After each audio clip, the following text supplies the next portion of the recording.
This is the 18th season of Bass Talk Live.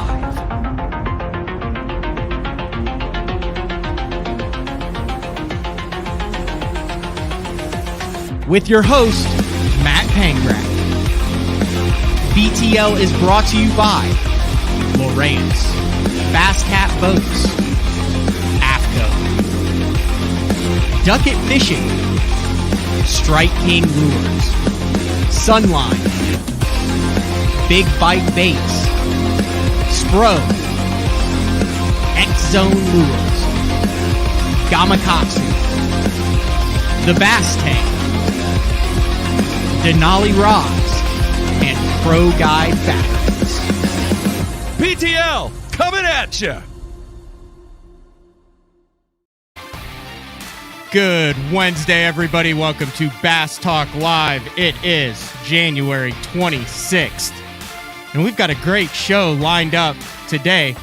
We're going to kick things off with Director of Communications for MLF, Joe Opager, who is going to break down the first stop of the MLF Pro Circuit that is going on at Rayburn. From indications the guys that I've talked to, it is not really a slugfest that's going on down there. A little bit tough due to the conditions, and water's a little bit low. So we're going to get Joe in to talk about that. He is also going to preview the entire season for the Pro Circuit with all 158 anglers that are taking part in that, I believe, 6-stop tournament trail. And he's also going to really kind of dive into and explain what is going on with the MLF, the long-awaited MLF fantasy fishing. There's actually 3 different fantasy fishing games powered by Bally's. Now, when it first came out, everyone went nuts in my DMs and were saying, oh, we can go bet on fishing now, and we could go to Vegas and it's going to be on the board and we'll have odds. Not really the case so far. I don't think we could ever, never say never, but man, there are a lot of uncontrollable variables in fishing that make it really hard, I think, to actually handicap it, to actually put the odds on. But they're doing some really cool stuff over there. Actually created a group, Bass Talk Live group. It's a little bit different. We'll kind of walk through on how you can join that group. I've got a code and a banner we can put up, and then actually going to for the year end on this fantasy, actually going to give away a 7-foot, 4-inch, medium heavy Denali Lithium Pro spinning rod, the spinning rod that I like to dink and dunk with, for the year end winner in that group. So when Joe comes on and explains it, I'll throw the code up and we will be able to get everyone registered and signed up for that. And then the second half of the show, he's running a little bit behind schedule, so hopefully he'll be here in time. But we've got Joey Nania, who is scheduled to come on. I think the dude's underrated when it comes to his accomplishment list and what he has done both on and off the water in all capacities, from guiding to television to on the water. He won an Open on Pickwick, so hopefully he'll be able to get to a computer and get on in time. If not, he might be pushed back to next week, and we'll just chat with Joe because Joe's a very interesting guy. So let's bring in Joe Opager. Joe, how we doing, man? Hey, great, Matt. How are you doing, brother? I'm doing great, having a great morning. It is the eve of the start of the 2022 season, and as the Director of Communications, I would imagine that you have been rather busy over the last week getting ready to kick off another season of professional bass fishing, this time in East Texas on Sam Rayburn Reservoir. It's like Christmas Eve night. It truly is. The 27th season of the Tackle Warehouse Pro Circuit, formerly the FLW Tour, kicks off tomorrow. It's been a long off season. A lot of stuff has happened, a lot of great stuff. You mentioned the partnership with Bally's. We've got some great new sponsors coming on board. We just announced a new presenting sponsor of the Pro Circuit yesterday with Fuel Me coming on board. Launch in fantasy fishing. You know, a lot of stuff took place in the off season, but it's finally time to get back on the water, and I'm ready to go for sure. What do we have going on down at Rayburn. Now, for those who don't know, there's been a slight change, and they did this last year, I believe, too, to where instead of the 3 or 3.5 days of practice that most are accustomed to, it is just a 2-day practice period with then an off day, and then the tournament starts tomorrow. That's the second year that this format second year that they've done this format? Yes, it is, correct. What has been kind of the response that you've seen from the guys with that? Because that's basically half as much practice as many of these guys are used to over the course of their careers. Sure. It's been a little bit of an adjustment for some of the guys, but overall, I mean, most of the feedback that we've gotten has been positive about it. It allows guys to compete in other tournament circuits. I mean, and that was the reason we made this change originally, is with the Bass Pro Tour anglers that are coming down and competing on the pro circuit. And, with all of the Toyota Series divisions and the opportunities there, it allows guys to compete in more tournaments and not be behind the 8 ball if they're not able to get to the lake to practice, 5 days early or whatever it was before. So it's been a positive change for us. It's been a little bit of adjustment, but we still have the day off today. The guys had the last 2 days to practice. Today is the off day where they're prepping, getting everything ready to go, getting their tackle ready, doing the pre-tournament rules meeting and all that stuff, and just getting ready to kick off tomorrow, 7 a.m. Now, it's been a minute since we've been able to watch some live on the water fishing. What's the schedule for the pro circuit this year as far as coverage and live streaming of the event? I know Rayburn's a tough one to do it on, man. It is definitely. Cell coverage is certainly a challenge in some parts of the lake, but overall, we heard the anglers and fans kind of loud and clear for the last couple of years. We had always live streamed the pro circuit event with the final 2 days of competition on Saturday and Sunday, days 3 and 4.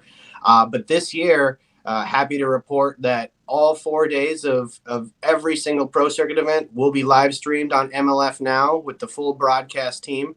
And that's in addition to the Bass Pro Tour as well, every day of competition there. So there's not going to be a day of fishing on the pro circuit or the Bass Pro Tour that you're not going to be able to watch online and follow along. So definitely a huge beneficial change for the fans and the anglers and the industry overall. We get to watch fishing on tomorrow morning. It's awesome.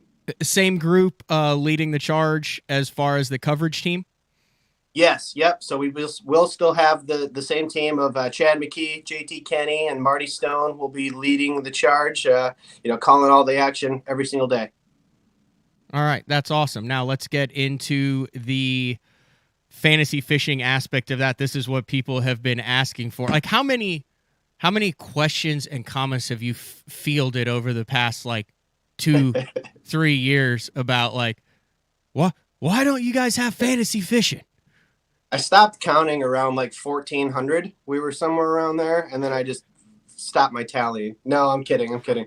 It's definitely something that the fans have been asking for a long time, and the anglers as well. I mean, on both the pro circuit and the Bass Pro Tour side, I came from FLW as part of the acquisition in 2018, and obviously over at FLW, we had a strong fantasy fishing program. I mean, fantasyfishing.com was launched back in, I think, 2009, and we had run it for quite a few years with the salary cap, and I kind of was a big part of overseeing all that games. But, when the acquisition happened in 2018, we still had the system built, but there was just no way to make it work for the Bass Pro Tour. And so getting that figured out was basically the key, and we couldn't roll it out half-assed, if that makes sense. We wanted to have a good game that was, clean and buttoned up and easy to use, and so easy that my mother could make a team if she wanted to. And that's what, our partnership with Bally's has allowed that to kind of come to fruition, and we have that in place now. So we were super excited to get everything wrapped up and relaunch fantasyfishing.com last week. And, we've had a great response already. We've got thousands of players signed up, ready to go for this first event. And, we only expect to see kind of more and more teams getting signed up throughout the entire season as the word gets spread a little bit. All right. So I have I'm going to throw the banner up there. So it is different, but it is very easy step-by-step to follow it. You basically have 2 groups. Flights. You're calling them flights. I feel like I'm at one of those craft breweries. You know, where you order Yeah, a big fan of flight, flights for sure. two flights of the craft beers, and they come in like the little wooden tray. But Yes. you basically just pick your 5 anglers, 2 in each flight, and then your tiebreaker question. And it's step by step. You can't. So if you go to the top when you're on it, you have to be logged in, right? You just make Yes. a free MLF profile. You don't Yep. have to be a member MLF of Fan MLF. Pass, it's called, and that actually gets you quite a bit. I mean, in addition to fantasy fishing, it gets you backside access to the Score Tracker Insider. So, I mean, you can click the results each day and figure out exactly how these guys are catching them, see what depths they're targeting, what baits they're catching them on, what areas of the lake they're in. And so you really get quite a bit of access with that free MLF Fan Pass. Oh, I didn't even realize that. Yeah. Yeah, Score Tracker Insider is very cool. And as a guy that lives on Mille Lacs, I cannot wait for them to come up for Stage 7 this year at Mille Lacs and get to see the breakdown on Score Tracker Insider. Okay, go through again. What does Score Tracker Insider do? Sure. So it's just basically like breaks down the results and standings. So you can go to the Score Tracker during the actual Bass Pro Tour event, click on Ott Defoe, and every single one of Ott's catches will pop up on Score Tracker Insider, and you'll see the time that he caught it at, the depths he was targeting, what bait he was throwing, and basically like what structure or what he was fishing, basically, whether it's grass or offshore rock piles or whatever they're on. There's tons of information in there, and you get access to that for every single archive tournament and every tournament that's happening live. Oh, wow. And then is the Marshall the guy who's plugging all that in? Yep. So that's how Score Tracker works. It's not the Marshall, because we don't have that for the Pro Circuit, because we don't. The referee is plugging it in on the BPT. Yep. Refs. They are officials. refs, right? Officials. Yeah, we call them officials. Everyone has their own iPad. They're logging all of the catches as the guys are catching them, and that's what gets fed into Score Tracker Insider and updated into the system. Very cool. So back to we kind of a little sidetracked there, but I'll have to check that. I'd known that, but I didn't know that just by creating a account you'd have access to that. I thought that was like a pay money feature. No. So when you go up to the top, you can create your team, and then up at the very top it has leagues. So all you have to do is click on the leagues button, and then you want to join a league. I can see 3 people have already joined it since I created it this morning. And when you join a league, it just has a code. So I created a code for Bass Talk Live. So it's not like the old school where you can like scroll through and pick your groups. This is like a kind of a private league. So the code is 366, then lowercase cc, then 179. So 366 cc 179. And they have until the 27th. Yep, till 7 a.m. Basically, tournament start tomorrow. 7 a.m. Central Time tomorrow is when rosters will lock for this first event of the year. The rosters will lock, but they can continue to join the league after the rosters lock. It's not like you're stuck out of the BTL league if you don't join by tomorrow. Absolutely. Right? The only place you're really going to be kind of behind the 8 ball on is the overall standing, and that's, of course, like on the Pro Circuit side, the overall grand prize is a fishing trip with Bobby Lane, a whole all expense paid, experience with Bobby Lane. So you're going to be kind of behind the 8 ball on that. But the good news is for every single tournament, the top 25 players are going to win rod and reel combos. And of course, whatever, the private leagues give away. I know you guys are giving away a rod and reel as well, but so you can still join up even if you miss that first event, but you've got time still. You've got 24 hours. Get in there, no doubt. Awesome. And then quickly run through the other 2 fantasy fishing games that will kick off when the BPT kicks off at Lake. How do you say that? Lake Darbone? Yeah, like D'Arbone. D'Arbone? Yeah. I talked to Gerald Sporer about it yesterday, and he called it D'Arbone. So that's what I'm going with him because he's a Cajun. he's from Louisiana, so we'll go with Lake D'Arbone. Yeah, Lake D'Arbone, Caney Creek, and Bussy Break. That's another event we're super excited for. That one kicks off, 8 days from right now, next Friday. But yeah, so we will be launching fantasy fishing for the Bass Pro Tour as well. So that will be opening up here very soon. and it's similar to the pro circuit. You pick 5 guys from each of the 2 flights. You have to pick 1 guy from from below 40th in the standings, and you score points based on how many fish they catch throughout the event. So it's pretty simple. And then in addition to fantasy fishing, we also have the Fenwick Predictor game. We kind of did a soft launch of that last year for Stage 7. We rolled it out as a trial to kind of see how it would play out, and super successful. I think we had registration open for like 7 or 10 days, something like that, before the event. And we had more than 5,000 players sign up. So that was really exciting for us to see. That's a fun game too. I mean, you just have to answer 6 questions and make predictions based on what you think is going to happen in the tournament. And it's, how many fish is Jacob Wheeler going to catch today? Or what's the biggest bass we're going to see on competition throughout the qualifying round, or something like that. There's different questions for each event basically, but you're going to have to answer 6 questions, make your predictions, and you earn points based on how close your predictions make it. And there's a lot of great prizes to win there as well. Overall prize for that is a fishing trip in Oklahoma with Edwin Evers. So, close to home for you. So that'd be a little cheaper for us if you won. But I don't know if I qualify for this stuff. I probably do. And then, Justin Lucas for the Bass Pro. I actually texted Justin. Yep. I said, if I win that one, can you just cook me a steak on your Traeger and we could skip could you just cook me like a 7-course meal? Man, he is a wizard with that Traeger. I follow him on social media as well. Don't give him too much credit. I feel like he's overrated with it. I feel like he just posts the highlights. Probably, but the highlights look pretty dang good. Some of those steaks he throws up there, it's like, wow. Yeah, that looks. He's into like the reverse searing, and he gets crazy with it. He does. All right, so here's what we're going to do. We're going to take a break, and when we come back, I want to dive into the history of fantasy fishing with you. Like you said, you have been with FLW since 2011. You stole my thunder, Joe. Sorry, brother. Come on, brother.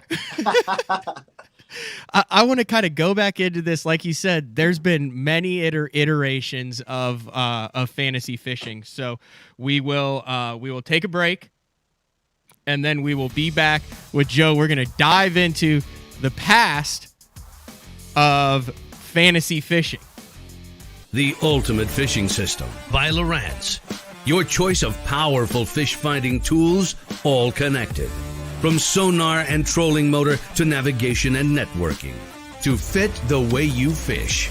All with touchscreen control from HDS Live, the heart of your system. Find more, see more, catch more. With the Ultimate Fishing System by Lowrance. Upgrade to the Ultimate Fishing System and get up to $1,000 cash back.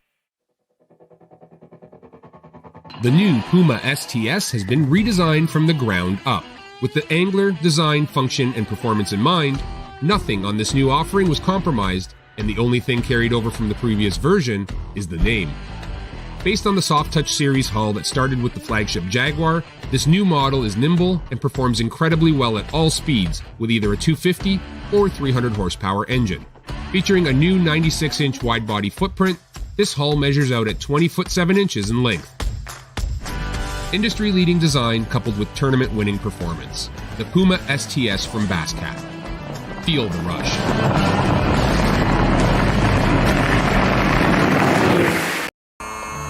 I've made my living on the water for over 20 years. For 14 years. For over 23 years. I've worn a bunch of different clothing brands over the years. Some companies big. And some companies small. All of them said they were making clothing for us. But none of them knew us. None of them were us. Except for one. Except for one. Except one. AFCO. AFCO. AFCO. AFCO. Fishing isn't part of us. It is us. The KVD 100 jerkbait. 15 different colors. A perfect combination of roll, wiggle, and flash. Increased castability. 3D eyes. Premium black nickel hooks. KVD. Tie one on. Striking lures. So, you're looking to buy fishing electronics, huh? Are you also looking for true experts to help guide you through it? Well, at the Bass Tank, you've come to the right place. We are live forward-facing sonar pioneers with thousands of hours spent learning. For through winning trophies, cashing checks, and just having fun. Whatever brand you need, we have it. We offer free shipping, and we have 2 financing options available. Our experts are here to help you. Call us today or visit thebasstank.com. Hey guys, Major League Fishing Pro Jacob Wheeler here with my new Signature Series line of rods with Duck It Fishing. We have my 7.2 cranking rod right here. Crankbaits can be very fickle, and having the right, having a lot of tip can be too much, and having not enough tip can, lose a lot of fish. So you really got to be careful. If there's 1 or 2 techniques that I'm really adamant about having the perfect action as a crankbait, especially like the square bill, IDT 6, those medium running crankbaits in the springtime when those fish's mouth are pretty tough. That's when I'm really on top of having my actions just perfect.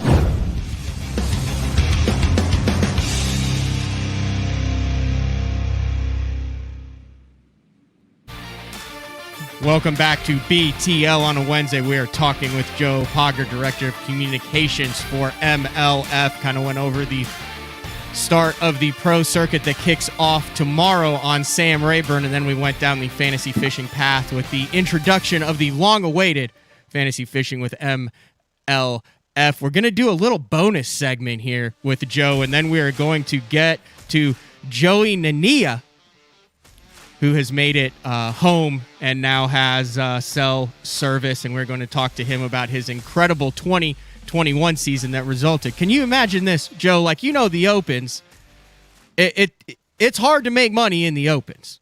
Like, they pay 40 out of 200 at sub. There's not like a 250,000 championship like there is at the Toyota Series now.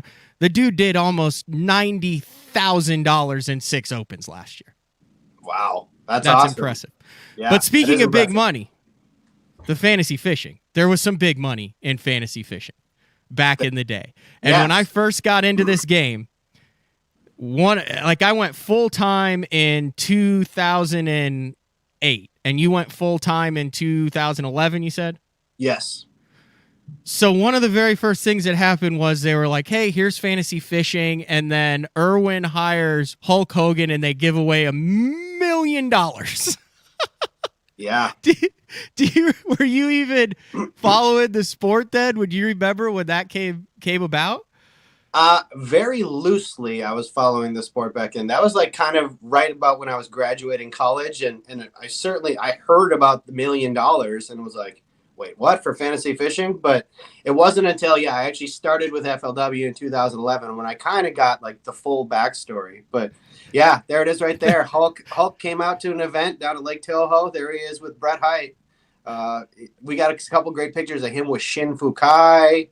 And yeah, a lot of staff got to meet. I'm kind of jealous that I never was there. I was the biggest Hulkamaniac in the world when I was a kid. Were you really? Oh, huge Hulkamaniac. So I'm sad that I missed this time, but yeah, it's certainly fun to look back at the photos and be like, man, Hulk was out at an event interviewing Shin. Like, that's crazy. Yeah, I'm not sure if very many people remember that, considering it was 18, 19, that was almost 15 years ago, Joe.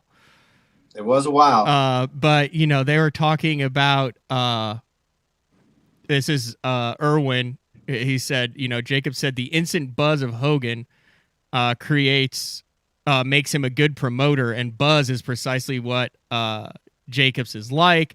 The league is about selling boats and marketing and the process. It just talks about how much money.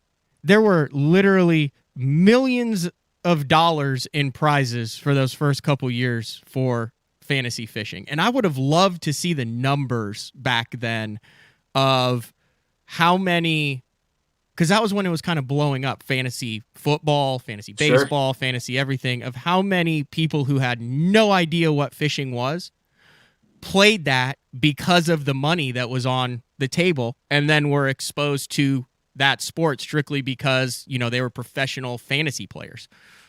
Yep. And that was ultimately Irwin's goal with, those massive prizes and payouts you were talking about. I mean, at the time when it was launched in 2008, $1 million for the first place winner was like the biggest prize in all of fantasy sports. And that's including fantasy football and fantasy baseball and ESPN and Yahoo and, all these different places where people play fantasy sports. When fantasyfishing.com was launched, they blew it out of the water. I think there was more than like 7.3 million given away that year. And it was kind of crazy. Made a big splash for sure, but ultimately kind of fizzled a little bit. Wasn't really as sustainable as maybe everybody would have hoped. But and then I remember that was kind of when you came along, was when they did the salary cap over at FLW, and I really liked that one, where you basically had, was it like $500 in quotation marks, and you would then, each angler, based on their Angler of the Year standing or based on how they were supposed to do in that tournament, I think they did it kind of differently for a couple years, but you could either have like Scott Martin and Wesley Strader and all these high, giant, big money guys, or you could, it was a lot of strategy involved there, and you just picked 10 and you could be way under the salary cap or right at the salary cap, but you always ended up with like 9 guys, and then you had to pick a guy that was like $4. Yep. So that was kind of almost my baby. I came on it at the end of 2011, and basically fantasy fishing was kind of getting a little bit stale by that point. The numbers had kind of plateaued. We were running it every year, but the prizes were dwindling and the participation was dwindling. So we were tasked with coming up with some ideas to kind of freshen it up. And I've always been a huge fantasy football player. I play on DraftKings and all of the daily fantasy sites as well. And so, that was my idea, was let's be a little bit different. Let's think outside the box. Let's come up with this salary cap game. And it was actually, so you were given a salary of $200 to spend, and you had to purchase your team of 5 or 10 anglers. Honestly, I don't even remember what it was, but it was Andy Morgan and Thrift. Those were the two back then. Yeah, absolutely. And they were always like sadistically high. It was like $46 for Morgan and like $44 for Thrift, and then you're stuck with like 8 guys with like $120. Yeah, it took us a while to get those salaries dialed in to make it, fair, and also make sure that not everybody had Brian Thrift and Andy Morgan on their team back then. The only way to do that was to crank up their salaries to a crazy high amount. But they still were definitely the most owned players on teams most of the time. I don't even know if you're allowed to say this, but like, what were the numbers back in the what you would say the peak of fantasy fishing for FLW? How many people did you have that were playing that game and had a roster for each event? Sure. I would share that information if I had it, but I've never really, had access to that kind of stuff. I know that there was, tens of thousands of players. I would ballpark figure it around like 30,000 players in its heyday. Wow. But that's totally kind of just an educated guess. Certainly a good barometer for us would be when we launched the predictor game last year, and we had just over 10 days to sign up, and we had more than 5,000 players for that. Wow. So you can kind of use that as a gauge. If that was open for 10 days, we run it through the entire season, we should easily be able to get 20,000 players ultimately, is kind of the goal or the hope. But I don't have the exact number of what it was like, but I imagine back in 2008, 2009, when they were giving away the millions of dollars, there was probably quite a few more players, just for the fact that you mentioned lots of people were creating teams that had never even paid attention to the sport before. All right. I'm going to throw the banner up one more time if you want to join the MLF Pro Circuit Fantasy Fishing. The code for the Bass Talk Live group, it doesn't really matter what the name of it is, because the code is what it's identified by. That code is 366 lowercase cc and then 179. 366 cc 179. You have until tomorrow morning, or like early tomorrow morning. So like I would do it tonight if you have a chance. Yeah, do it today. Don't wait. To get your team in for the Sam Rayburn event, but you can join the Bass Talk Live group at any point. And then the winner of that group, like I said, I'm going to be giving away a 7-foot, 4-inch medium heavy Denali, the new Lithium Pro, completely redesigned from the original Lithiums. I just got them in stock, and it's the rod that I drop shot and Ned rig and Wacky Worm, and it's a great rod to catch 12 pounds on. And then it's strong enough to where if you do happen to hook one of, like, we got Joey on next, and the dude like apparently catches 5 and 6 pounders. Like if you look at how, like, I can't get above the 3 pound mark. But if you hook one on it, that rod does a great job of landing it. Yeah, it sounds like a great rod, and I'm definitely getting in. You're eligible to win the MLF prizes. Does that make me eligible to win this sweet new yeah, rod? heck yeah. I'm in. Yeah, I'm get in the rod. You would. Sure. You got to join the group. I'll send it to you. I'll send you one. I'll send you one even if you don't win, because you're Wow. into fishing now. I mean, you've got a young kid at home now though, and I don't know how much time you have, but I mean, you're fishing every now and then, right? Yeah. I got out on Sunday. We're hard water up here. I was out on Mlf'S, fishing through the ice. So I don't think I would be able to use that 7'4" medium heavy rod for that application. But no, definitely. I love going out catching big smallies, and I get out when I can. Probably not as much as one would think working for a company like Major League Fishing, but definitely get out, half a dozen times a year or so. All right, that works. Anything else? Any key elements to what the listeners and viewers are going to be watching over the next week that you want to make sure you get in? Not really. I mean, just the 4 days of live stream coverage is going to be something really cool, something that we're really excited about. So, as you're working the rest of the week, Thursday, Friday, make sure to throw on the live stream. Check that out. I did want to mention, the Bally's deal as well. You kind of briefly touched on that earlier, and kind of the speculation and the rumors and stuff that were kind of flying after we announced it. But so I'd love to dive into that a little bit and just talk a little bit more about some of the opportunities that are coming down the pipe for us. Have at it. Yeah. So, we saw the comments and everything, like sports betting's coming to pro fishing, and oh my God, how are we going to police this? And what about people throwing tournaments and stuff like that? And honestly, like all that is complete speculation at this point, and nothing has been determined or decided. But the new partnership with Bally's certainly opens up the possibility to that stuff coming down the road. Bally's is a massive, massive company that they own casinos and television sports channels and Bally Bet, their online sports book, and Monkey Knife Fight, which is the fastest growing daily. You ever heard of Monkey Knife Fight? No, I've never heard of Monkey Knife awesome. Fight. What is it? It's the fastest growing daily fantasy sports site in the world right now. It's and I really feel like that will almost very likely be the next phase of rollout in our partnership with Bally's.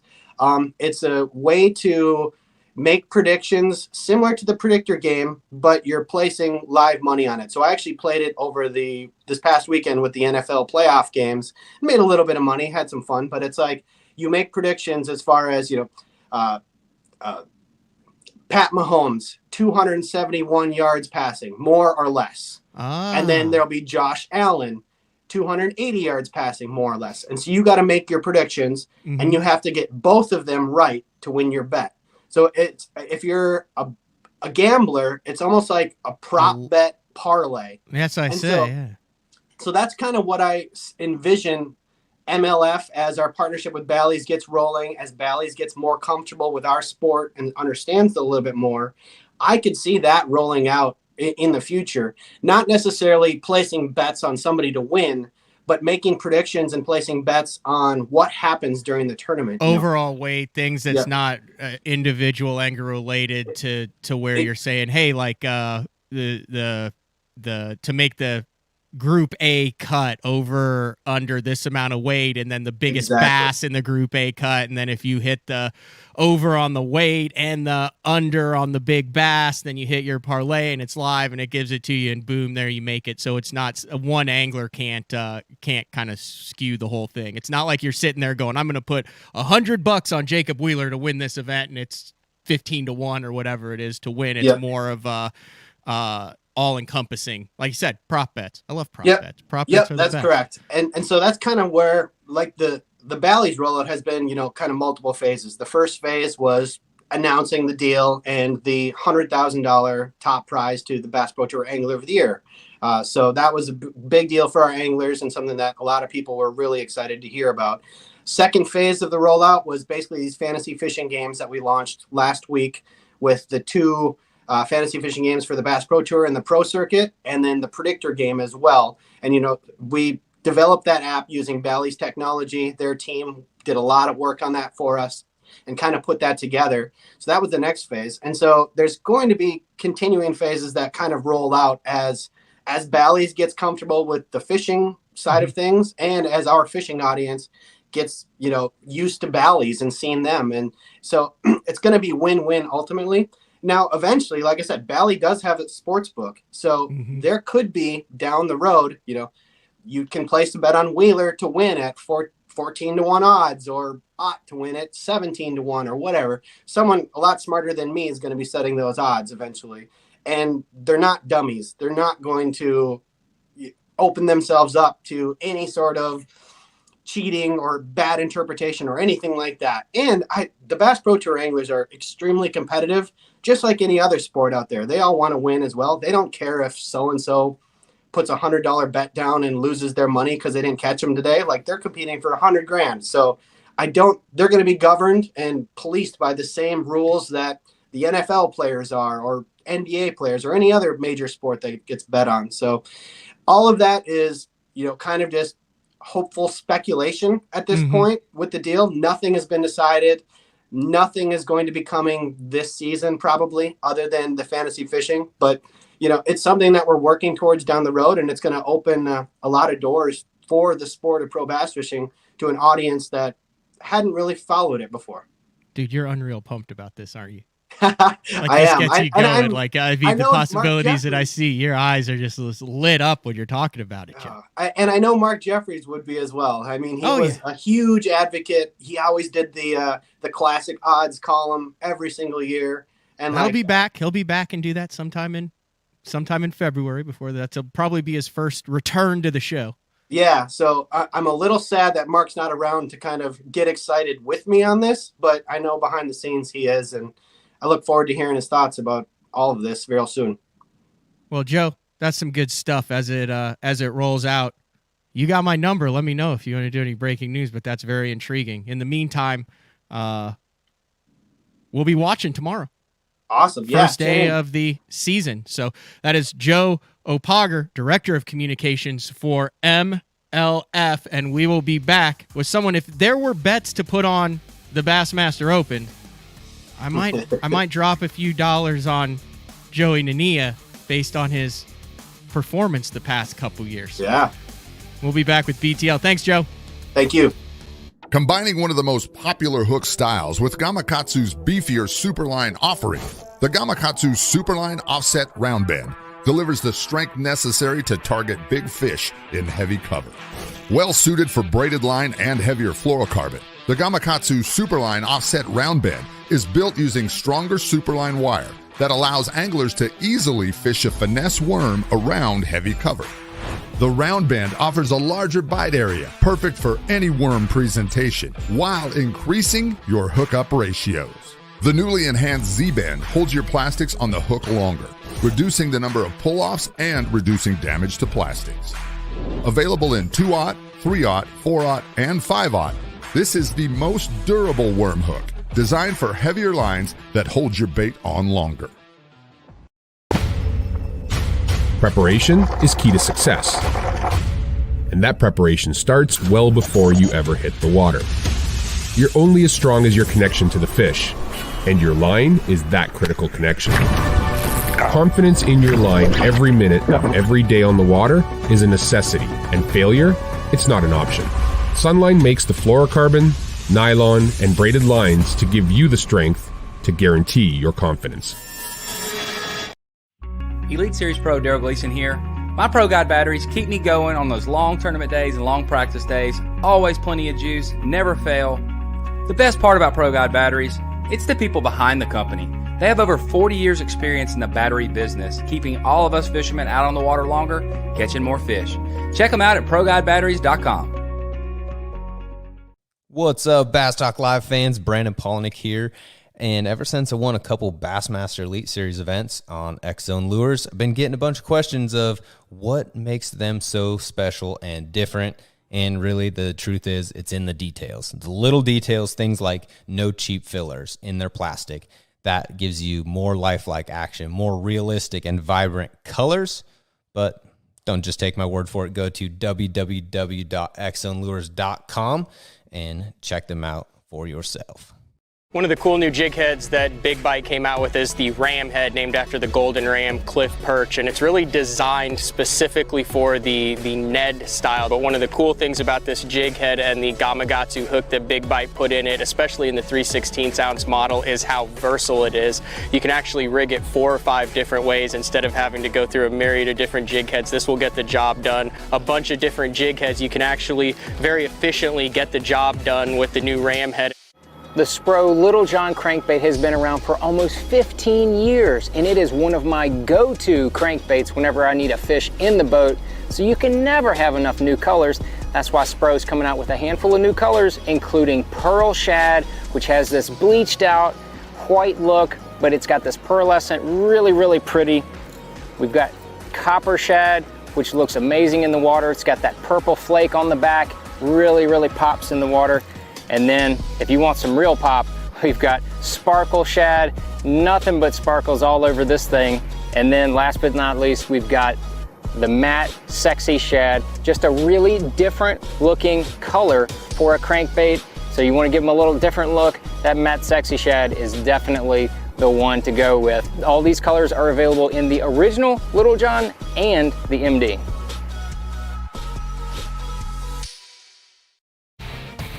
Welcome back to BTL on a Wednesday. Big shout out to Joe Opager there, and you are definitely seeing some of the progression, some of the changes. It's amazing how long fantasy fishing has been around. And quite frankly, if you try to talk about fantasy fishing with anybody who does not know about fishing or fantasy sports, it's kind of hard to explain that one to them. It's kind of hard to wrap your head around the fantasy fishing, but I love to do it, and I think there's obviously a connection there between what Bassmaster and what MLF, the Pro Circuit, and the BPT are doing, and page views, and really a way to connect with anglers. Like, I know when I pick someone in fantasy fishing, even being involved in the industry, fishing myself, like, you like feel connected to that person. You're like checking on them. You're like rooting for them. As a result, you like learn who their sponsors are. You learn what their styles are as you do the research. And it really just kind of gives you a deeper and a better feeling of what's going on. All right, let's go to our second guest of the afternoon, Joey Nania. Joey, how are you doing, man? I'm doing great. How about you? Good. Thanks for jumping on BTL, and it looks like you got a lot of stuff that you're getting ready. Either that or you've got like a Jeff Creek garage where you just have a bunch of stuff laying around there, but it looks like you're preparing some rods for an upcoming tournament. Yeah, I mean, we don't have a huge house here in Cropwell, Alabama, but we got a big giant living room, which is like a gymnasium for me and the kids, which is a lot of fun. But I've got a pretty small fishing room, and so, you put 30-something rods in there and all, piles of Z-Man stuff and all my tackle, and it's a lot to keep coordinated. But we're leaving for Florida on Friday, me and the family, to head down and fish the Bassmaster Opens on the semi chain. So that's what I'm getting prepped for, getting everything ready to go. Now, I'm headed down there too. I'm trying to get through a week of BTLs, record another week that's going to air next week during the tournament. And I was trying to figure out, do I want to try to get out of here Wednesday night or Thursday night? And I looked at that forecast and I saw that big cold front that's coming in there. And like I've only fished one tournament in Florida, obviously covering the Elite Series and Tour with Bass Zone over the years. I've been down on all those lakes, covered a lot of those professional tournaments. But in my mind, like, it's going to be totally different by the time Thursday rolls around. It's 78 for the high, 60 for the low, as it is Saturday, Sunday, and Monday night, where there's going to be frost on the boat when we get up. Do you think that you're really going to only have maybe a day and a half to kind of see what is happening going into that first open, as opposed to stable weather where guys can build on it for 5 or 6 days? Uh-oh. Yeah, this is going to be a weird, you got me? Yeah, we got you. It's getting a little choppy for some reason occasionally. You're good. Keep rolling. All right, cool. Yeah, this is going to be a really weird practice week for sure. I mean, it is going to be one of those deals where really, like you said, Tuesday and Wednesday are going to be the only practice days that really matter as far as figuring out what the fish are doing. And that's the hard part about Florida is, they have these weird kind of drawn out winters where it's not super cold and they'll get hot for a week and then it might get cold for a week, or it might get hot for 3 weeks, and you got all these different levels of the spawn. So figuring out what the majority of the fish are doing is going to be the key, and it's going to be a weird one. So I probably wouldn't even be going down this weekend if it wasn't for the fact that I already have a house for me and my buddies that I'm traveling with. So we just, I'm just going to roll with it, and I'll, take a little extra time to spend time with the family. And I don't like to over practice anymore. If I have a day of practice, it's going to be 100% different than the tournament, and I already have an idea in my mind what I need to do to catch them. I'm not going to go out and beat my head against the wall on a day that's going to be 100% different. It just doesn't help me at all, And so I'll just go down there and try to eliminate water quickly and make the best game plan that fits for success, and then just roll with it and adjust. And don't be afraid to, just because you didn't get a bite there in practice doesn't mean it's not going to be lit up and on fire in the tournament, You won the Central Open, I think it was the Central Open on Pickwick this past year, which basically gave you almost a year to prepare for the upcoming Bassmaster Classic, the 2022 Classic, the fourth Classic on Lake Hartwell since, I believe, the 2008 Classic that Alton Jones won. Has it been hard to focus on getting ready for the Open as opposed to looking ahead to the Bassmaster Classic? I honestly have not even worried about the Classic. I didn't go down in pre-practice, and it's the biggest stage in bass fishing, but I'm just excited to be there. I've always known my whole life sitting, I've been to 15 Bassmaster Classics watching as a spectator and sitting in that arena and seeing people go across that stage and feeling all the emotions when someone wins the tournament. And I've always known in my heart, there's been no doubt that I would make it there someday, and I just didn't know the timing. So I was close to making it when I was 19 or 20 years old. I had a couple seasons where I was really close to making it. And I fully trust in God's timing. And I believe I wasn't meant to make it in those years, and that, I'm prepared now to actually fully understand what a stage like that and what standing in front of thousands of people and the opportunity to share your story. And, it's way bigger than just fishing for me. And so I really did focus on fishing at all this whole last year in the Opens.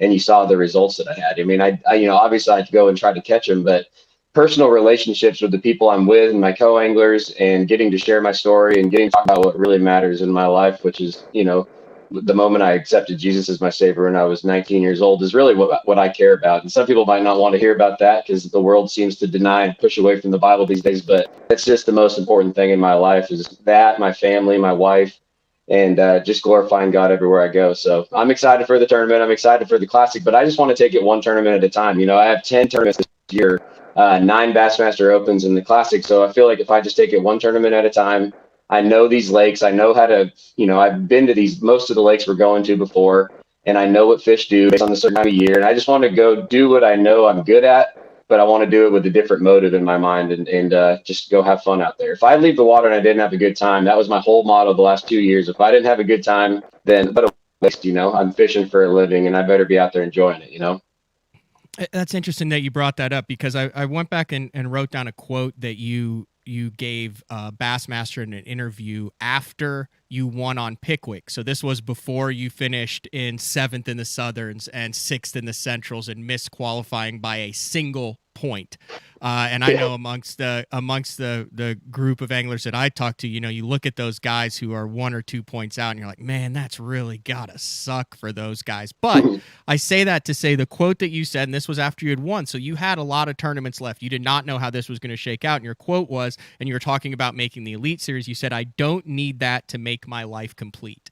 And I thought that was a really interesting quote that you said it at the time, and then to end up where you were kind of brings it full circle with what you just said as to your faith and the timing, and what you see as important is not basically just the results, but also the process, how you live it, and kind of full circle. I just thought that was really cool that I wrote that down. Yeah, that is crazy that you said that. So, but I didn't even that being that. said, you did say it, and then you did miss the Elite Series by a single point.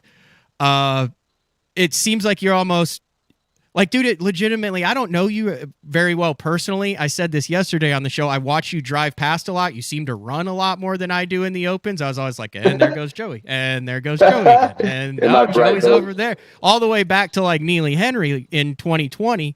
But I mean, you're at total peace with being literally 1 ounce away from starting the Elite Series in Florida in 2 weeks. Yeah.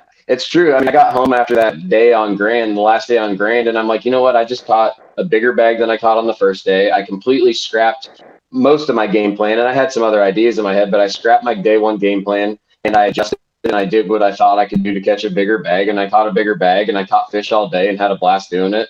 And I'm like, you know, if I make it, if there's meant to be 1 ounce of water on that scale and I'm meant to make it, I'll make it. And if not, I've got a great mission for this year. I've got 9 Bassmaster Opens, and I love fishing the Opens. And I'm traveling with a couple of young anglers. One's name is Wesley Gore and Zeke Gossett, and then my friend Connor Neal staying with us in Florida. So I look at that as an opportunity that I wouldn't have if I would have made the Elites this year. I'm going to be able to fish with them and mentor them in their first few years of the Opens. And these are kids that I've seen grow up, that I've fished with. Zeke Gossett's my tournament partner here locally. And Wesley's a kid that I guided when he was like 14, 15. And then he's taken this Alabama area by storm as a tournament angler, and just he wins all the time, and he's a really great fisherman. And I feel like I'm here to help them and help mentor them and keep them humble, and because this is a sport where you can get an ego really easily, and that's something that I don't have that in fishing because I've been beat so many times. You know, fishing is one of those sports that you have to be a good loser to succeed in this sport. I love to win. I'm competitive. If I'm playing ping pong against you, I want to win. But when I lose, I'm going to say, man, good job. But, you know, I didn't win. Yeah, I don't mind losing. So I love to win, but I don't mind losing. And I think that's something that young anglers need to learn in this sport too. It's not all about winning. It's about how you handle yourself and how you take every opportunity and turn it to good. And if your focus is right and your focus is not on all these, you know, worldly accomplishments and, oh, I need to be better than this guy. And it's just, you know, it's an inner peace, and it's something that helps me every day on the water and every day in life. You got on a heck of a roll last year. You didn't fish all 9. You still finished 17th in the overall. Who knows what would have happened if you'd fished all 9. But Florida got you with a 64th place finish. Yep. But then your finishes were 16th, 1st, 2nd, 37th, and 22nd.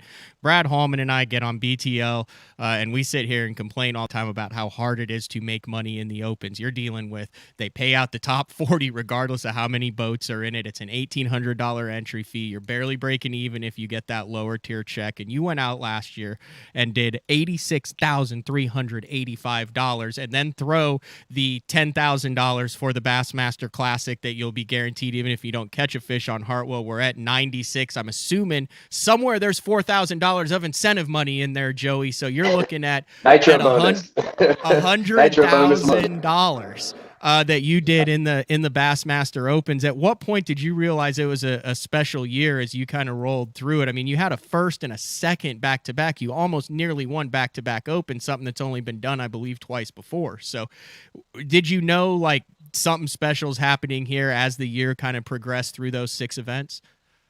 My confidence was just up. I mean, overall, I felt at peace with whatever happened, but I knew that I was just going out there to have fun. And I went through a long period. If you look back at my Open statistics, where I was like, for 2 or 3 years, I finished between 40th and 78th, I believe, for 2 years straight. And that's in a lot of tournaments. And so it was like, man, and I missed a check every one of those tournaments. And there was doubt in my mind, not that I was a good fisherman. I know I'm good at fishing because I've always had a knack for it. My whole life, I've always loved it. And it's been what I loved more than just about anything. And so I'm like, man, I know I can do this, but maybe I'm just not. It sank into my mind a little bit. Like, maybe I'm just not a good tournament fisherman. And like, maybe I know I can go catch them just as good as anybody. I know every technique out there, and I like to do it, and I'm confident in it.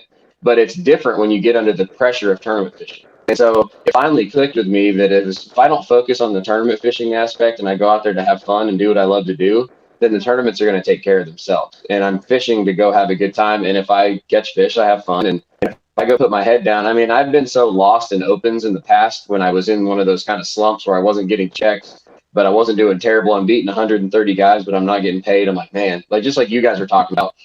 And it was so nice to finally just relax and go out and fish. And one thing I've never done is relied on tournament winnings to make a living. So I've never, the way it's been structured with my, other things I've done to make money, whether it's been guiding 200 days a year or working with sponsors, doing social media stuff. I don't rely on tournament winnings to make a living. So, the $100,000 this year was a bonus, and it was something I wasn't expecting. I didn't need necessarily, but I'm not going to waste that money. And I'm going to invest in the gospel first and foremost. And then I'm going to invest in, whatever else to make, if life can be a little bit easier, if I can take more time with my family and more time to go to church and stuff like that than having to be out there grinding every day guiding. I'm going to do that. But I do love the guiding aspect and mentoring. But it's really cool to see. I mean, I guess I could say I knew it was going to be a special year. I mean, I finished ninth at, or I did good at Neely Henry last year. I finished sixth, and then I had a ninth place at Lay Lake. So I had 2 Coosa River events to get my confidence up. Which, when does that happen? I live on Logan Martin, right between the 2 lakes. And so that was nice. And then it just kept on going. I just kept on going out there and trying to have fun. And I caught a limit both days in Florida, but never got a big bite. And the rest was history. It just kept happening. I just kept my focus right and kept catching them. I mean, I cannot stress this enough. You have gone 19 Bassmaster Opens in a row without a triple-digit finish. Folks, this isn't like the Elite Series where there's 110, 120 boats. I mean, 19 where you are in the top 40% of the field without a triple-digit finish. There's anywhere between 170 and 230 boats in it. That consistency is absolutely remarkable. Highly underrated to go that many without a 100th place finish. Do you have anything that you rely on technique-wise, pattern-wise, system-wise on the water that prevents the bomb, and even when you're not in contention for the win, allows you to still stay up there in the points? I mean, I really just like getting bit, and I've found some different techniques. I mean, there's only, how many different ways are there to catch? I know, you got your power fishing techniques, like throwing a chatterbait, a spinnerbait, a square bill, a topwater. You got your, slower power fishing techniques for your fishing structure and fishing individual pieces of cover, or whether it's a stump row or, flipping trees or whatever, flipping grass. You got that. And I have one bait that I'm confident in that. So between a chatterbait for the power fishing, Z-Man cross-ice power finesse jig for my flipping and that kind of thing, small compact jig that I know if I get it in front of a hungry fish, he's going to eat it. So I have that confidence going for me. And then I do throw a Ned rig at times, and then I know how to catch suspended fish now, And so with those things in mind, where it just leaves less room for failure. And as I've done this thing, I went a long time with getting 100 place finishes. So it's not like it was overnight success. I went a long time. I had my first tournament ever, my first day ever in a Bassmaster Open, I was leading on Lake Amistad. I was tied for the lead with Clark Ream, which was like, what in the world is going on? I'm 19 years old. And that's like, geez, how did that happen? But I went out there and I was sight fishing. I caught 24 pounds. And it was just easy. And then I bombed. I struggled the second day, barely made the cut. And then the third day had a really good day because of my co-angler. He actually helped me get dialed in on a pattern in my area that he had been doing in practice with his buddy. And it was like, well, it just worked out. But so I had the ups and the downs, and it hasn't all been just super easy. It was a lot of times of getting those 100 place finishes, but I just stuck with it. And I was fishing for a living, and that's what I always wanted to do. And that's where, God put me here for a reason. And I'm just going to keep on fishing and keep on going where he wants me to go. So it is crazy to take 19 tournaments in a row. I didn't even realize that. That's insane, dude. That's really good. Are you a run and gun type of guy, or is that just in my head where it seems like we just happen to be fishing the same part of the lake where I'm on the main lake when you run by? I mean, I'm sure you haven't noticed, but it just seems like you're always running past me. Like I can think of like 5 events right now. Really? Yeah. I mean, I don't know. I guess I do like to run and gun a little bit. I mean, Pickwick, like my buddies asked me at Pickwick, like, where are you going to start? And I was like, I don't really know. I have several areas that I've been catching some fish in, and I have one point that I've fished for years with an old friend of mine named Red, and it's a little gravel point in Bear Creek, and I might pull up on it and throw a few casts if the wind's blowing in on it. So, and they're like, where are you going to start? I'm like, I don't really know, man. Honestly, I'm just going to go fishing and just go with what feels right. And that's what I did. So I guess it did seem like I run around a lot, and I'm not afraid to make a long run from the ramp. Mm-hmm. And I'm not afraid to adjust. I've learned, you guys were talking about Wheeler earlier, and I feel like he refuses to fail on any given day on the water. So if he's having a bad morning, you've seen him several times have bad mornings or bad half days or 3/4 days. And he's like, okay, if this isn't working, I'm not going to kick a dead horse all day long. I'm going to go run, and I'm going to change, and I'm going to do something different.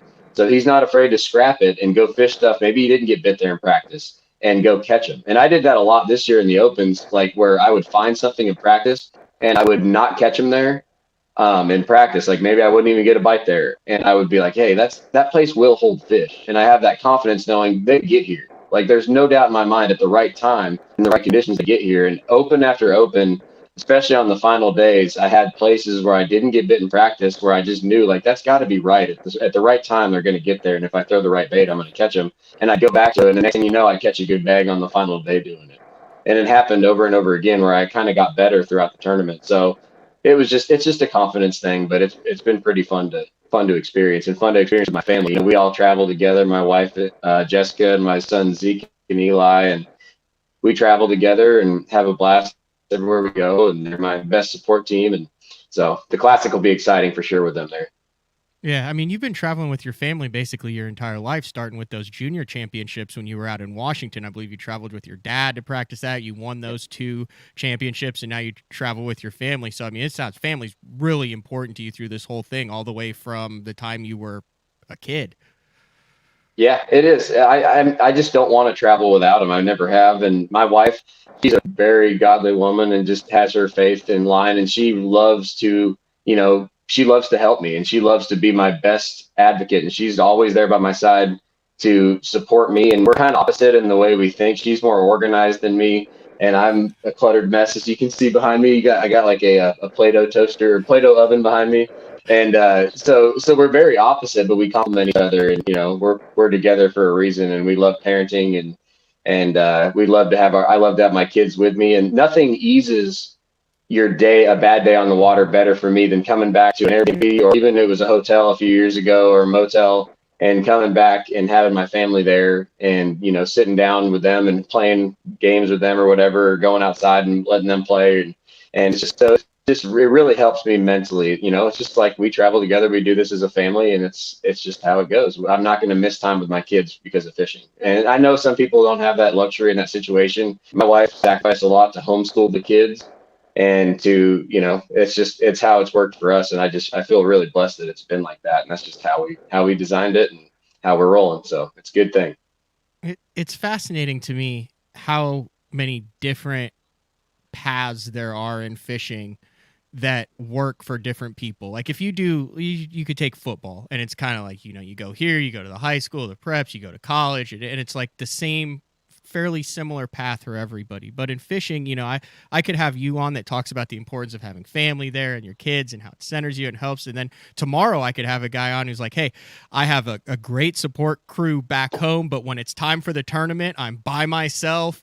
It's totally focused on that, and I don't need the distraction of that. And both are very successful. Both are healthy relationships, but totally different approaches to try to reach the same goal. And I just think that's really cool in fishing, how there is no one quote unquote right way to go about it, and everybody kind of finds their own individual path, whether it's camping, individual, staying by themselves, family, no family. It's like the only place where so many different philosophies and ways that they do it all kind of merge into the same goal. Yeah, I couldn't agree more. That really is it's a cool aspect about it. And fishing, I tell high school kids, if I'm speaking to them all the time, you don't have to fish for a living to love fishing and to get a lot of joy out of fishing. I mean, there's so many different levels of fishing. Like I know a lot of guys that just go fishing for fun. They don't even fish tournaments. And then I know guys that fish every weekend tournament they can. And then I know the crew that fishes all the Wednesday nighters, and they all love to fish. And fishing is something that can give you enjoyment your whole life. And it's one of those sports where no matter how long you do it, you'll never know it all. You're always going to be able to keep learning, and you're always going to be able to keep advancing. And that's a gratifying thing, to be able to, continue to learn your whole life and know that you're never going to master it. And that's kind of how studying the Bible is to me. I can study my whole life and I know I'm never going to know it all until the end one day. And it's just, it's something to look forward to every day. I get up and I look forward to that growth, and fishing's the same way. And so it's a cool sport. I'm blessed to do it for a living, and I love what I'm doing. And I've got great sponsors that support me. And that's been, the sponsorships have been a long time of making relationships and genuinely caring about people. I mean, those kind of things don't just happen overnight, especially with how big and cluttered the industry is right now. I mean, it's hard to just jump on with somebody, but long-lasting relationships and making an impact, not trying to make an impact, but just making friends, genuinely caring about people, make friends everywhere you go. That's what leads to a successful sponsorship and a successful career in fishing, in my opinion, if you want to do it for a living. So that's what I've tried to do. And I haven't even tried to do, it's just happened. So it's kind of wild. Yeah, your tentacles in the industry are amazing, and it is very difficult to make a living in this. And I've talked about this before. Mark Jeffries, who hosted the show for 17 years before I took it over this year, was big into the business side of it, and I'm kind of learning the importance of multiple revenue streams in that. And you go through what you do, and you have it covered on pretty much all the bases to run through it. You got into it early, you understood the tournament game, 2 world championship titles that kind of got your feet wet, you taste it. The last one was at 17. But you also are a full-time guide on the Coosa River, correct? Yes, sir. Yep. About 250 to 200 days a year, yeah. Holy cow. So that's like really, really full-time. Yeah, I guide quite a bit. I haven't this much this winter. I've been golfing a lot, but and doing a lot of fantasy football. But no, so since you guys were talking about fantasy, but yeah, so I do guide quite a bit. All right. That's a lot. 250, 200 days, and then fish all the opens and then do all that. So then because are you guys back, you and Miles back for an 8th season of Sweetwater? We filmed another season that's airing this year. Okay. Miles is going to be taking over a lot of the show duties. Okay. Yeah. So, he'll be doing a lot more of the hosting in the next year. So. Okay. So. But that was what, 7 full years of that show that you co-hosted with him? Yeah. So that took about 30 days a year, 30 or 40 days a year, around there. And then social media, and you got guiding, social media, the show, and then fishing tournaments and fishing opens. And really the opens have been kind of the third fiddle or the fourth fiddle is, for me, I've only fished, some years I only fish 3, but normally I'll fish 6 of them a year. And they restructure it. One year it'll be 2 divisions of 4 apiece. And so I did 4 one year and, that kind of thing. But now I'm excited to be able to jump fully into the opens and have it make sense financially for me and my family to just go fish 9 opens and have a blast doing it. It's going to be a good thing. It's going to be a lot of fun. Do you wish you'd fished that 3rd division last year? I mean, did you get to a point where you were like, that would have been nice if I had signed up for that one? I don't at all, honestly. So the way I look at fishing and the way I look at anything, so say that I fished all of them and say that I had my whole path of my year and my whole path of my life would have been different. My focus would have been different. Every single thing that happened in my life would have been different. I probably wouldn't have won the Pickwick Open, or I may not have won the Pickwick Open. I mean, there's so many weird little things that have to go right to win a tournament. And I see that now more than ever. I mean, I had an almost flawless tournament at Norman and I didn't win because the guy that won, it was his time to win. It was meant to be. And it's just, I just don't think like that. My wife and I thought about doing all 9 last year, and my wife and I sat down and we literally talked for 3 minutes. We're like, nope, we're not doing all 9. It just doesn't make sense. And for us at the time. And so let's just fish the 6 and make the best out of it. And that's what I did. So. Were you able to get him dialed in on day 2 at Norman? Because I was so jacked going into day 2 there, Joey. Like, I was like at the top 10. I'm like, I got a 6:30 weigh-in. The bites a lot better in the afternoon. I caught like 6 squeakers. And the first day I had like 12 and a half. Was just, I called like 2 10-pound limits. But day 2, like, just really got me on that. What do you remember about day 2 on that tournament that allowed you to get to the final round? Yeah, so day 1 was terrible for me up until 11 o'clock. And then I figured out, partially because of my co-angler and just working together, I never like aggressively try to let my co-angler, I want to have fun on the water. So that goes in hand with enjoying your time with your co-angler. But so we're thinking together and we're working together a little bit in our minds and just fishing. I was catching shallow, burning over the top of shoals and stuff. And I'd caught good ones in practice doing that. And then on the tournament day, I didn't have a keeper at 11 o'clock on day 1. So we started catching some fish deeper, in like 20 to 35 feet of water. And I had caught 2 fish in practice doing that. And one was a 3.5 pounder, and it was on a deep stump that was a random isolated stump on a big giant, one of those big shoals out deep. And I caught a big giant spot, like freak looking spot, for Norman. And I was like, man, and I was with my son on Sunday practicing that day. He practices with me every Sunday, Zeke does. And so I was like, all right, let's start fishing deep. And I went out deep to some deeper trees and deeper stumps and brush and that kind of thing. And I caught a limit pretty quick. And I had like 8 or 9 pounds. And so I'm like, okay, I'm going to go largemouth fish for an hour. I can't look at Panoptics anymore. My eyes are, my neck's sore. I need to change it up. So I went and flipped docks for an hour and a half, and I caught a almost 3 pounder. And I'm like, all right, sweet. I got 10 pounds. That's not horrible at Norman. And I went back offshore and I started running new points that I'd never fished deep. And I started catching some bigger quality spots and culling up, little by little. So on day 2, I was like, I'm going deep. And there's a hump on the bottom end by the dam that I had fished in practice on my first day of practice. So 6 days earlier. And I caught 1 fish on it, and I pulled up there, and there's like swarms of them swimming around, and they're out super deep, way deeper than I think they'd be at daylight. And I just started busting them. And I caught a 3 pounder and some other solid ones and had 9 pounds quick. And then just kept rolling with it. And I totally developed, the deep bite developed throughout the tournament. So that was another one of those examples of a really tough first half of the day in adjusting because I wasn't going to just sit there and do that all day if all I catch was 13 inches. I caught 30 fish on day one without a keeper by 11 o'clock. And I'm like, man, what is going on? Because I was catching them, but no big ones. So I just kept adjusting, and I kept the same bait, that Ned Meeky, what I caught them on. I was catching them super deep on it. And it was a grind. I mean, there would be like 2 bass on one of those big giant flats out there in 30 to 35 feet. But if you could get in front of them, they were big and they would eat for the most part. So it was just a cool deal. A Ned Meeky? The Ned Meeky Freaky. Where is it? There's one right back here. Yeah, it's a Z-Man Streaks 375 with the finesse-sized jig head. Z-Man finesse-sized jig head. It's a nasty little deal. It catches them. Do you have one you could show? Yeah, you want to show sure. it? Do you not want to show it? Oh, it's been shown enough at this point. And my buddy Tucker Smith won $1 million. Oh gosh, and the rods down. All the rods are down. Oh, Joey. Man down. Here we go. Got it though. Okay. Can you see that? Oh yeah. Just like okay. I know what you mean. The Ned Meeky just okay. Yep, the Ned Meeky Freaky. I got a jerk bait in my back, but I'll be all right. Do you? But yeah. Is it still in your back? No, it's just laying on me. It's all good. We don't need I'm gonna survive. But yeah, that's the deal right there that I caught him on, every one of them. So, and then at Smith, I caught him on that, and so it's just it catches them. And I learned that what do bass eat 90% of the time? Shad. They eat small Apparently bait. Your shad. lure, whatever you're throwing, is what they eat, Joey.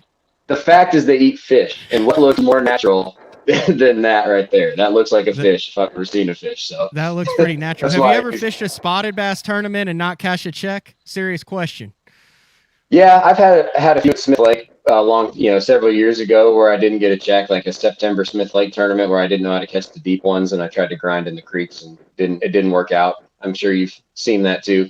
It can happen really easy. Yeah. But on the Coosa River, I've gotten checks in all the opens I've fished, I believe, which has been a lot of fun. So, and I know this system a lot, and Alabama is the best place to live, in my opinion, to learn how to fish the Coosa River, where you got current, spotted bass, you got water willow grass, and then you got the Tennessee River with all the hydrilla, milfoil, current, ledges, that whole deal. We got lots of docks to fish around here, and then you can go to Smith Lake and fish deep, clear water and catch fish in super deep, and then Lake Martin down south of me. So, I mean, we in the Alabama River, Warrior River, we just have so many different places to fish. And I tell kids that grow up here all the time, if you want to learn to fish for a living, you guys live in the best place, because if you can figure them out on every lake in the state of Alabama, there's nowhere in the country you can't go and catch fish. And I've been very fortunate that I moved here when I was 19 and planted my roots here, and it's helped me to learn and just grow as an angler. And I've just gotten more confident. I've limited down the amount of rods that I have. I've been to these lakes before, and I can show up and figure out what the fish are doing. And I've got baits that I know if I hit them in the face with it, I'm going to get bit. And I just go fishing and have fun. And it works, apparently. So it's been a lot of fun. Hey, if someone wants to get in the boat with you for one of your, few days that you'll have to guide when you're not traveling the country for the Opens or filming this year, where can they get in touch with you and get that booked? My website is joeyfishing.com, and then they can, anytime anyone has a question or anything, they can send me a message on my Instagram. It's just at Joey Fishing, and Facebook is Joey Fishing, and I do have a YouTube channel, which I'm going to try to get rolling on again, post some more videos on.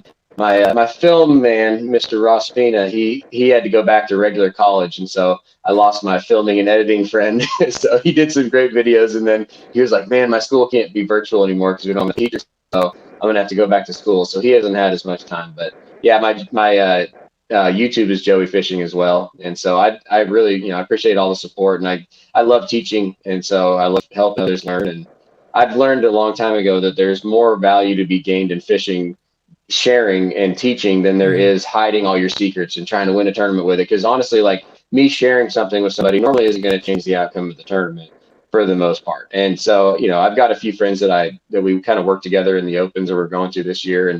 And last year, me and Wesley kind of worked together, and it's a cool sport where you can share and give back to others and just love every second of it and see where the chips fall at the end of the day, and hopefully make some money. And if not, you just keep rolling to the next one. I knew you had it together. You have it even more together than I realized you did. Boat going to look the same? Sponsors on it? Anything new additions that you want to shout out?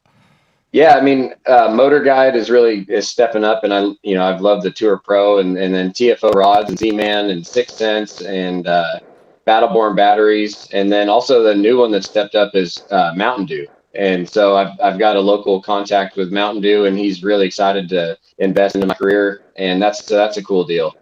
That'll be nice. Do you have any Mountain Dews behind you? No, I've got a Mike Iaconelli Iked Up. I've got some Surrender the Booty Ghost Pepper Sauce. I've got that's funny. I want some of that. No, I got some Black Rifle Espressos. Yeah, I need to get a Mountain Dew back there because they support the industry pretty well.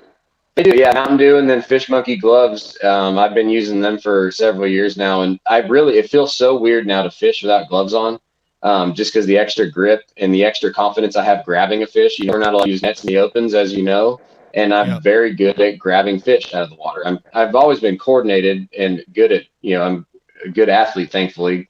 God made me that way with hand-eye coordination, so it helps to grab fish, and it helps to be confident grabbing a fish with gloves on, Grabbing them barehanded, you got a lot that can go wrong. Plus, I'm starting to get the old man hands, dude. We're getting that age where you look 30. down and you start to get the old man hands going.